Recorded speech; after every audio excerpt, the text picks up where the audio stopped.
Assalamualaikum warahmatullahi wabarakatuh. Pergi ke pasar membeli ikan, tidak lupa membeli terasi. Puji syukur kita ucapkan bisa berjumpa kembali. Berjumpa kembali di podcast Bekesah, Bincang Kesehatan. Aku sehat, Nuan sehat, sehat milik kita bersama. Air mata jatuh berderai karena menonton film Korea. Sebelum podcast ini dimulai, marilah kita panjatkan untuk berdoa. Bismillahirrahmanirrahim. Oke, sahabat Bekesah. Pada kesempatan kali ini kita berjumpa kembali dengan pembahasan yang lumrah sekali kita lihat di kalangan masyarakat. Baik di kalangan keluarga, tetangga, masyarakat, dan dimanapun kita berada. Nah, kebetulan juga pada kesempatan ini saya tidak sendiri. Saya ditemani oleh teman lama saya yang sekarang beliau sudah berprofesi menjadi seorang dokter. Alangkah baiknya kalau kita berkenalan langsung dengan rekan saya ini. Halo, Assalamualaikum warahmatullahi wabarakatuh. Kenalkan, saya Dr. Zainul Arifin. Saya sekarang sedang menjadi dokter intensif di Rumah Sakit Umum Daerah Ahmad Diponegoro. Saya aslinya orang Putus Ibau sini. Terus saya lulusan dari Untan pada tahun 2021. Hai, Dr. Zainul Arifin. Nah, teman lama saya yang biasa kami panggil Dr. Zainul. Nah, oke kawan. Jadi Dr. Zainul, pada kesempatan kali ini kita akan membahas yang sering terjadi di kalangan masyarakat, yang sering kita lihat. Berhubungan juga dengan berkaitan Hari Tanpa Tembakau Sedunia. Tapi tidak lain, yaitu terkait dengan rokok. Nah, jadi begini, Dr. Zainul, gambaran masalah kesehatan akibat rokok saat ini menurut Nuan Katibaka. Nah, jadi kalau menurut data BPSD itu pada tahun 2021, kalau khususnya untuk di Indonesia itu gambaran orang yang merokok di atas umur usia 15 tahun itu sekitar 28,96%. Nah, itu masih tinggi dan tiap tahunnya itu meningkat. Nah, terus kalau misalnya khususnya di Kalimantan Barat itu sebesar 27,93% untuk di Kalimantan Barat. Tapi kalau untuk Kapuas Hulu sih yang saya cari belum ada datanya untuk tahun 2021. Tahun 2022 kan belum ada. Ya. Jadi cukup lumayan tinggi persentasenya untuk orang yang merokok di wilayah Indonesia dan wilayah Kalimantan Barat itu sendiri. Nah, jadi menurut Dr. Zainul, bagaimana kondisi atau perilaku di lingkungan sekitar masyarakat yang terjadi pada saat ini dengan kaitannya dengan rokok itu sendiri? Nah, kalau untuk perilaku masyarakat mengenai rokok ini sesuai dengan data tadi bahwa perilaku merokok itu semakin tahun itu semakin meningkat, apalagi kan kita kemarin udah mengalami pandemi ya. Jadi salah satu faktor kenapa orang itu merokok itu karena dia merasa bosan. Kan selama pandemi kemarin itu kita sering di rumah gitu kan, merasa bosan, terus kerja dari rumah gitu kan. Jadi kalau misalnya orang itu merasa bosan, jadi ada kemungkinan dia jadi pengen nyoba-nyoba untuk merokok seperti itu. Mungkin bisa dipengaruhi oleh faktor seperti itu untuk beberapa tahun yang belakang. Ya, harusnya untuk mengurangi rasa bosan itu tidak harus merokok kan sebenarnya. Banyak hal yang dapat dilakukan. Iya, banyak hal yang dapat dilakukan seperti melakukan hobi, ya kan. Kalau bahasa kita itu ngail, tahu, futsal apa, ya kan. Jogging, bisa bersepeda pun kalah kita gitu kan. Biasa olahraga kecil kan. Kemudian juga faktor penyebab merokok atau sulit untuk berhenti merokok menurut Nuan Katibaka. Nah, kalau untuk faktor penyebab rokoknya itu biasanya tadi udah saya sebutkan salah satunya itu karena rasa bosan. Terus saya rasa bosan juga lingkungannya seperti dia ngeliat ayahnya seperti itu kan, ayahnya merokok kok macam nyam dia kan, ya terus dengan kawan-kawan juga yang kawan nongkrong kita pihaknya kan, melihat kawan-kawan merokok bahkan nyam, terus bahkan lihat dia lebih keren, lebih dewasa ya kan. Jadi melihat kawan-kawan lingkungan yang bakal ya ya tertarik untuk mencoba merokok. Nah itu salah satu faktornya juga. Iya. Jadi orang tua pun bisa menjadi contoh yang, mohon maaf ya, menjadi contoh yang buruk apabila melakukan kegiatan hal tersebut seperti merokok itu di depan anak, ya kan? Iya. Nah, berbahaya sekali. Iya, kalau misalnya untuk orang tua ya, kalau misalnya untuk merokok mungkin bisa keluar rumah, atau mungkin orang tua juga memperingatkan anaknya untuk jangan merokok dulu, anaknya harus belajar dulu, tahu-tahu dulu gimana sih, bagaimana dampak rokok terhadap tubuh kita itu bagaimana. Ya. Tapi alangkah lebih baiknya kan menurut Dr. Jainul, lebih baik orang tuanya berhenti merokok seharusnya kan, seperti itu. Dan juga lingkungan sekitar juga jangan sampai memberi dampak yang negatif terhadap orang lain. Itulah tadi, jangan sampai ya karena merasa pengen tahu, lalu coba-coba akhirnya keterusan. Ya nih kan, rokok juga mengandung nikotin yang dapat membuat bersifat adiksi seperti itu kan dalam tubuh kita. Jadi kalau misalnya kita udah nyoba sekali, kita mau nyoba kedua kali, ketiga kali, sampai nih sebungkus sehari. Ya kan? Betul, sampai seterusnya kan. Ya. Seterusnya. Nah, kawan Bekesa, ingat, apabila kita sekarang sudah menjadi orang tua, berilah contoh yang baik. Kemudian juga apabila kita di lingkungan sekitar, janganlah merokok. Bagi yang perokok, cobalah untuk berhenti merokok, kalaupun tidak bisa mengurangi. Dan juga jangan merokok di tempat yang umum, tempat ramai seperti itu ya. Nah, tadi kan kita udah madah kan bahwa kalau bisa jangan merokok di tempat umum atau di tempat-tempat keramaian seperti itu kan. Nah, jadi itu masalah kesehatan yang muncul akibat terpaparnya asap rokok untuk rokok pasif, terutama macam banyakkan ada ibu hamil, anak-anak, bayi balita. Nah, menurut Dr. Jainul, katibaka masalah akibat terpaparnya rokok terhadap sidak-sidak itu tadi. Ya, sebenarnya sebenarnya awal merokok ya tahu sebenarnya tahu, bahkan di rokok itu sudah jelas kan. Sudah jelas apa akibatnya gitu kan. Terus saya rokok sebenarnya sudah udah tahu, tapi tetap mencoba untuk merokok. Untuk masalah kesehatannya sendiri, biasa yang didapatkan itu bisa penyakit jantung, pembuluh darah, kemudian ada penyakit jantung koroner juga. Kemudian kalau misalnya pada ibu hamil, itu kan rokok mengandung karbon monoksida ya. Jadi karbon monoksida itu dapat mengurangi kandungan oksigen pada janinnya. Jadi janinnya nanti bisa lahir prematur, kemudian janinnya juga bisa buat lahirnya itu rendah, kemudian dapat juga terjadi keguguran. Kalau misalnya pada anak-anak itu kan, misalnya kita merokok dekat anak-anak itu, terus anak-anaknya juga bisa mengalami iritasi seperti itu kan. Kalau misalnya anak-anak punya asma juga, asmanya bisa kambuh gitu. Nah, kawan Bekesa, jadi bahaya sekali apabila kita terpapar asap rokok, terutama bagi golongan untuk ibu hamil, anak-anak, apalagi bayi dan balita kan. Sudah disebutkan tadi bahwa dapat menyebabkan prematur, dapat menyebabkan lahir rendah, keguguran, dan anak-anak apabila ada penyakit asma dapat kambuh dan iritasi kan. Kasihan dengan anak-anak. Maka sebisanya usah merokok kalau talah kan. Kalau talah usah merokok, kalaupun enggak menjauh dari kerumunan, dari anak-anak misalnya di depan sidak nih. Jami tadi selain lalu memberi contoh yang tidak baik, lalu memberikan efek negatif juga terhadap kesehatan. Kan tidak lalu jadi penasaran juga akan nyoba lebih bahaya lagi kan. Misalnya tahu ini dia banyak coba-coba. Kan apa yang dipantau ya kan dicoba kan.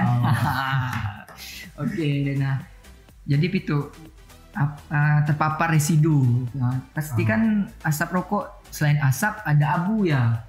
Nah, jadi terpapar residu dari asap rokok ataupun abu rokok, sisa rokok orang perokok tadi yang menempel pada permukaan benda-benda, menurut Dr. Jainul Kediri bahaya nak. terhadap orang lain, bahkan diri sendiri. Kalau misalnya ya istilahnya third hand smoke kan. Third hand smoke itu istilah di mana yang abu-abu itu tadi atau tarnya itu tar dari rokoknya itu nempel di meja, di permukaan, di baju kita pun juga bisa, kan? Di tangan kita juga bisa gitu kan. Nah jadi setelah orang itu merokok, abu itu nempel entah di bagian tubuh yang mana kan, terus ya pun langsung megang anak ataupun meluk bini apa segala kan di bagi yang udah ada bini kan, bagi yang ada bini nanti bini orang lain. Bukan jangan ya. Lalu dengan rumah apa di rumah bersalam ya kan, jadi tidak kan ibaratnya terkena juga dengan abu. Nah jadi abu rokok yang udah nempel di badan kita tuh tadi ya bisa dapat menyebabkan kanker pada orang-orang yang menghirupnya kan kita udah kasihan kan kita melihat anak bini ataupun rumah apa kita di rumah orang sekitar kita kan kena penyakit yang bukan karena sida tapi karena kita yang merokok biasanya kan. Nih. Jadi orang pasif, bahasanya pasif kan, orang yang tidak merokok pasif. Itu perokok pasif itu terkena dari bahan karsinogenik ya, yang dapat menyebabkan kanker. Sayang sekali ternyata kita memberi efek negatif sehingga membahayakan orang lain dan bahkan orang terdekat kita, orang yang kita sayangi. Nah, maka dari itu kalau bisa seperti yang kita sampaikan tadi kan, berulang-ulang kami sampaikan bahwa sebisanya berhenti, sebisanya mengurangi, dan kalau tidak bisa ya menjauhlah dari orang-orang yang disayang atau di sekitar kita untuk merokok. Iya, solusinya itu cuma satu, yaitu berhenti merokok. Sebenarnya itu kan sebisanya solusinya berhenti merokok. Nah, jadi Dokter Jainul, ada yang banyak zaman pitu tuh orang madah ya vaping kan, banyak lah istilah-istilah itu, rokok elektrik. Elektrik tahu enggak? Nah, jadi menurut Nuan, apakah vape itu aman atau tidak dibandingkan dengan rokok biasa? Nah, kemudian juga itu asapnya kan banyak, kan lebih banyak dari rokok biasa. Kayak dengan orang sekitarnya ya bahaya atau enggak dengan pengaruh ya dari asap yang dikeluarkan oleh vape itu? Nah, untuk permasalahan vape ini atau vaping biasanya kan orang kan ganti kan dari rokok biasa ke vape ya lebih keren lah ya kan. Keren katanya, Jiku iya katakan. Jiku iya lebih keren kan, atau apa ya kan lebih nyaman, kemudian rasanya juga lebih banyak variasi ya.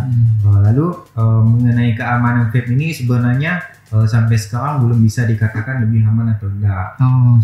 Beberapa penelitian atau itu kan butuh penelitian yang panjang untuk kita supaya bisa mengatakan apa aman atau enggak. Tapi kalau dari beberapa penelitian today ada kala meneliti bahwa kandungan nikotinnya tuh ada yang tidak sesuai biasanya.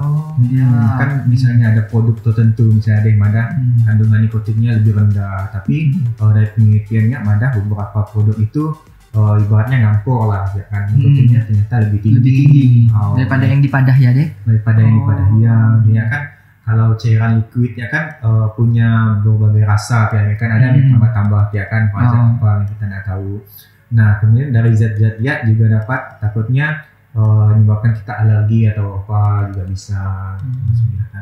Kemudian dari asap ya tadi juga dapat iritasi ke paru-paru kita. Kemudian kalau misalnya ada penyakit asma, sengap ya kan, nah itu juga dapat berdampak untuk pada orang yang sengap atau asma ya.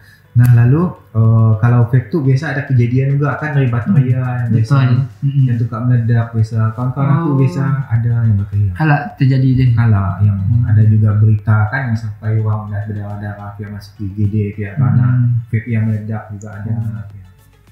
Jadi nah sobat berkisah, kawan berkisah di rumah, bahwa vape pun sebenarnya tidak bisa dikatakan aman deh.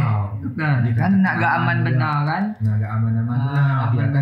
Jadi banyak resiko. Belum tentu gak langsung dipadah keren kan? Keren pun dalam arti kata nggak harus ngerokok atau nge-vape kan keren kan banyak. Keren banyak. Banyak bahkan orang-orang yang berprestasi itu bisa dikatakan keren. Oh, keren orang yang olahraga, hidup sehat. Itu juga keren juga. Ya, keren. Jadi nggak harus merokok, keren merokok apa nama dan isi lagi istilah-istilah ya kan. Masih ada, ya salah lihat. Lihat. Ya perlu dipantau mata ya kali deh. Nah persepsi harus dirubah, kawan berkesah. Persepsi kita bahwa keren itu tidak harus berbahaya, betul kan? Betul. Nah, keren itu banyak yang positif kan. Banyak yang bisa kita lakukan untuk keren. Oke. Kemudian apa saja jadi manfaat yang didapatkan apabila seorang ini untuk yang perokok aktif nih, Dr. Jenul, mohon disampaikan dengan kawan-kawan kisah yang sedang menonton podcast kita, manfaat apabila kita yang selaku perokok aktif berhenti untuk merokok. Untuk berhenti merokok ya. Jadi sudut pandangnya dari kesehatan. Dari sudut kesehatan.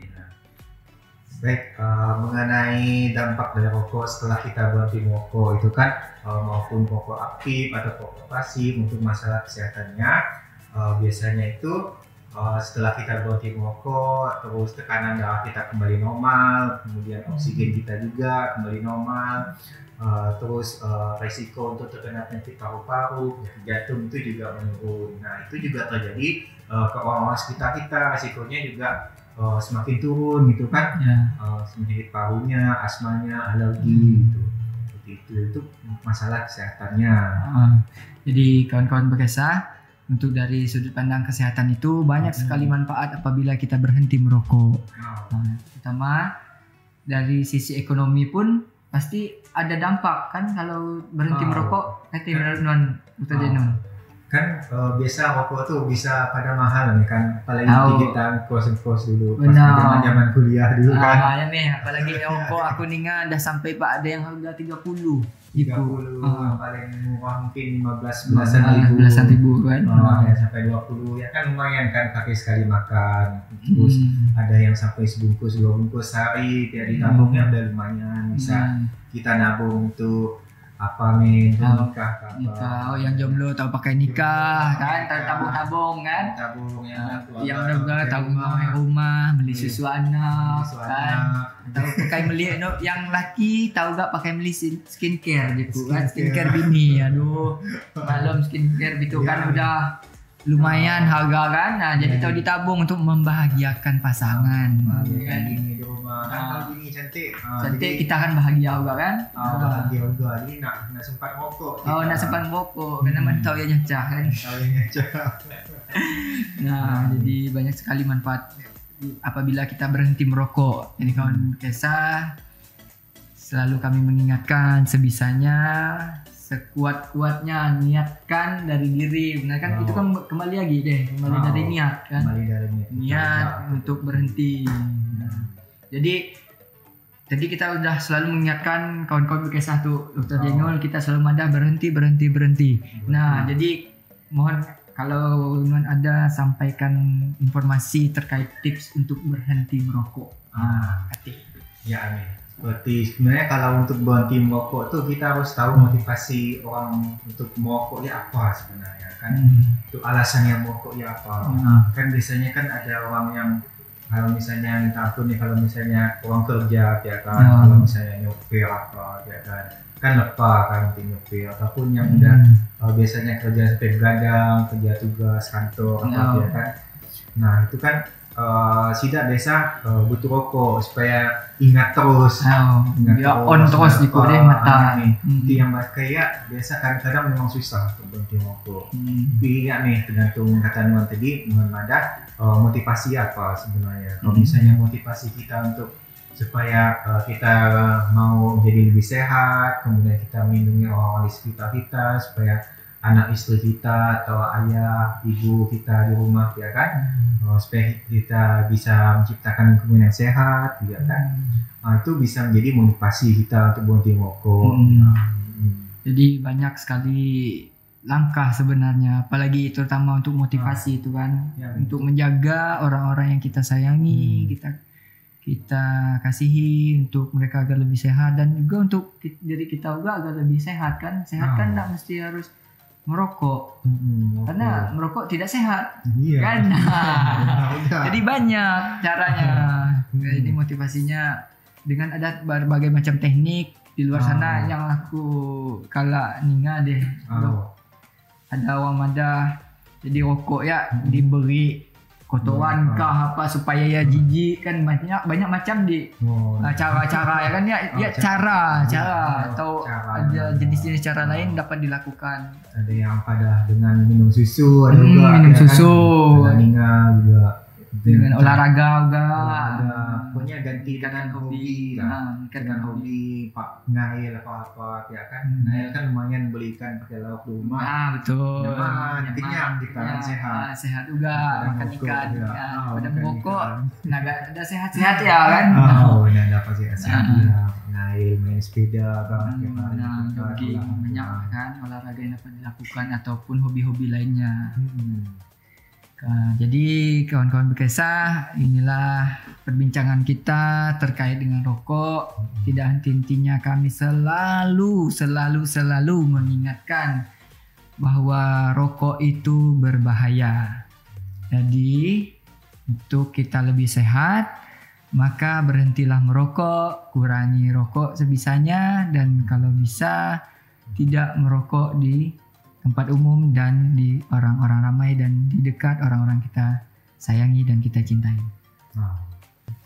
Nah jadi sebenarnya merokok itu tidak hanya untuk diri sendiri ya, untuk bahayanya tidak hanya untuk diri sendiri tapi untuk lingkungan sekitar. Jadi kalau misalnya kita tuh ada mau merokok, jadi anak nih sampai di depan anak dia kan tidak agak nyoba juga, terus anak sampai damping dengan orang kita sayang juga. Kemudian kalau misalnya mau merokok, pergi ke tempat yang memang khusus untuk rokok, kemudian ataupun keluar nih ya kan, tempat lain yang bisa dilihat Pak orang ya kan.